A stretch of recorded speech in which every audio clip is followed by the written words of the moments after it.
राजा का रहस्यमयी महल बहुत समय पहले की बात है। विशालगढ़ नामक राज्य का राजा विक्रम अपने न्याय और वीरता के लिए प्रसिद्ध था। लेकिन उसके महल से एक अजीब घटना जुड़ी हुई थी। हर पूर्णिमा की रात महल का सबसे ऊपरी कमरा अपने आप बंद हो जाता था और वहां से किसी के चीखने की आवाजें आती थीं।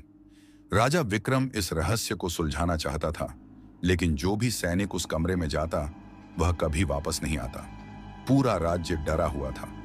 रहस्य की खोज एक दिन राजा ने घोषणा की, अगर कोई इस कमरे के रहस्य को सुलझाएगा तो उसे सोने से तोला जाएगा।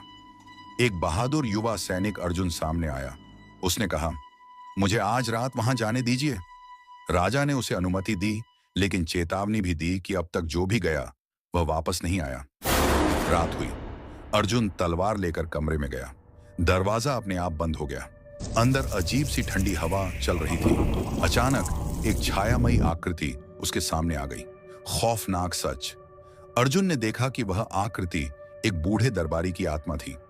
आत्मा रोते हुए बोली, मैं इस महल का पूर्व मंत्री हूं। राजा के पूर्वजों ने मुझ पर झूठा आरोप लगाकर मुझे इसी कमरे में बंद कर मार डाला था। मेरी आत्मा न्याय चाहती है। अर्जुन ने राजा विक्रम को सब बताया।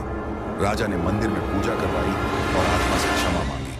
आत्मा शांत हो गई और कमरे का रहस्य हमेशा के लिए खत्म हो गया। उस दिन के बाद महल में कोई चीखने की आवाज नहीं आई। अर्जुन को इनाम मिला और वह राज्य का सबसे बड़ा योद्धा बन गया।